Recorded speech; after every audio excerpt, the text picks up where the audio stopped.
All right, hey guys.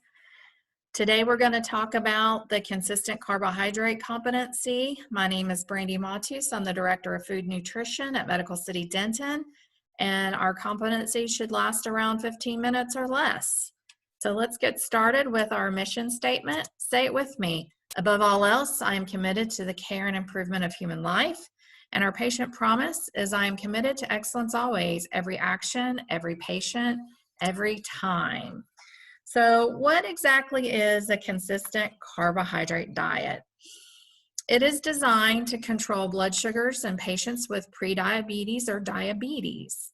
The diet contains a fixed intake of carbohydrate per meal, and the goal is to keep carbohydrates steady in the diet.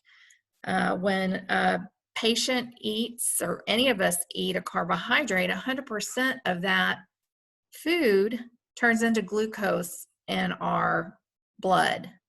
And folks that have diabetes have a hard time, their body has a hard time moving that glucose throughout the blood to get to the cells that it needs to be in. And so our ultimate goal is to keep their diet steady throughout the day with carbohydrates, because every time we eat a carbohydrate, our blood glucose goes up, and then it should level off sometime after the meal. And so that's why we want to keep it steady.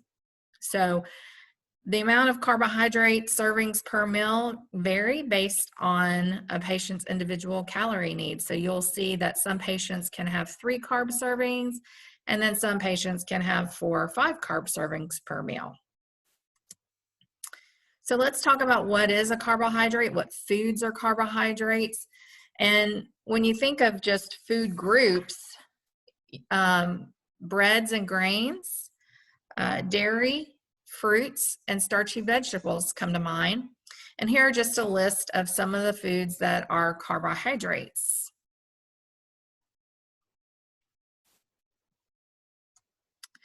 These are foods that do not contain carbohydrates or in very minimal amounts. And that's going to be your protein group, meat, poultry, fish, eggs, cheese, and then non-starchy vegetables like lettuce, green beans, carrots, squash, tomatoes, onion, broccoli, bell peppers, asparagus are examples.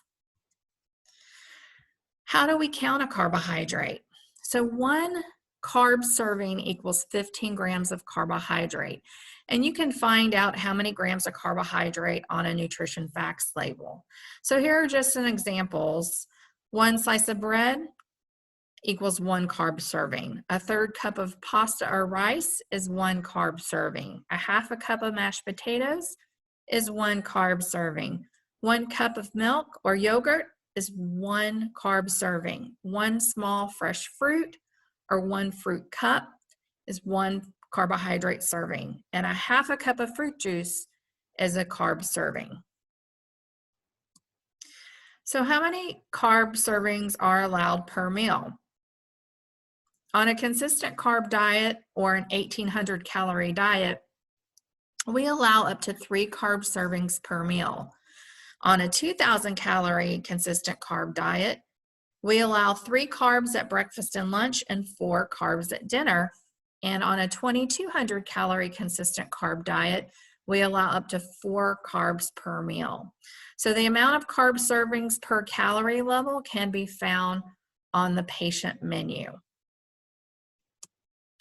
So how do we help a patient order? Because I know many times you may go into a patient room who is on a consistent carb diet and they end up ordering 9 carbohydrate servings, and you enter it in and allow it and accept it and move on.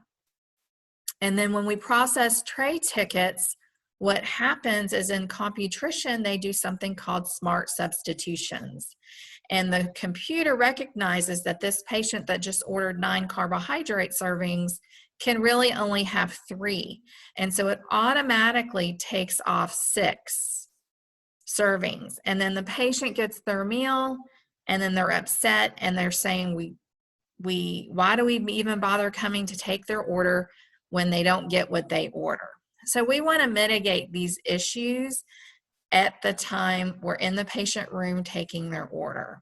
So we always want to make sure that a patient has a menu and we explain what the diet is that the doctor has prescribed them.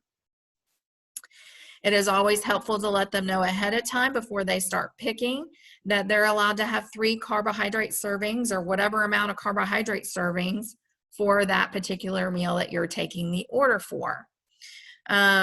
You can see the number of carbs when you're using the tablet. There is a nutrition tab. So you can, after they order, you can click on that tab and see how many servings they have. And if they happen to be over 1 or 2, you can have them say, sorry, Mrs. Jones, you're over, 1 or 2 carbohydrates. Which ones would you like the most? So you can also show them on the menu how each menu item has the number of carb servings listed next to it so they know. And then always repeat back to them their order and highlight the number of carbohydrate servings that they've chosen for that meal. We want to remain in open communication with the patients, and we want them to be satisfied and happy with the food that they get. So what if a patient is requesting more carbohydrate servings than what's allowed? And we kind of already touched on that in the previous slide. So you can suggest lower carbohydrate alternatives, any sugar-free items on the menu like Jell-O, that's something that's kind of a freebie. And if a patient states that they are still hungry after meals, encourage them to order 0-carb foods, such as non-starchy vegetables to add more volume to their meals. You can encourage patients to choose multiple lower carb food items instead of one high carb food item. And here's an example. A patient could have a banana for 2 carbs, or they could have a cup of mixed fruit and a yogurt for 2 carbs. So looking at the menu and looking at the number of carbs, you can help them navigate whether or not they want to put all their carbs in one basket per se, or if they are wanting more volume, picking several foods that have lower carb serving amounts so they can get more. So what if you get a patient that is demanding no carbs? So in today's world, a lot of patients who have been diabetic for a while, their physicians may have encouraged them to do more of a keto diet, which is no carbohydrates. And that's fine. We need to make a notation in the chart in Competency in the notes that this patient is a must-see. So we make sure we get them to choose what they want. And because if they don't, the computer system will automatically smart sub and add carbohydrates to their meal. So we want to make sure that we're honoring their choice, even though that's not the prescribed diet and how we follow and control diabetes at our hospital. What we do is considered carb counting. So, but you'll get different philosophies out there depending on the patient that you talk to.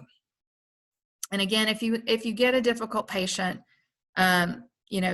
just reach out to a dietitian. You can ask me, and we'll take it one patient at a time.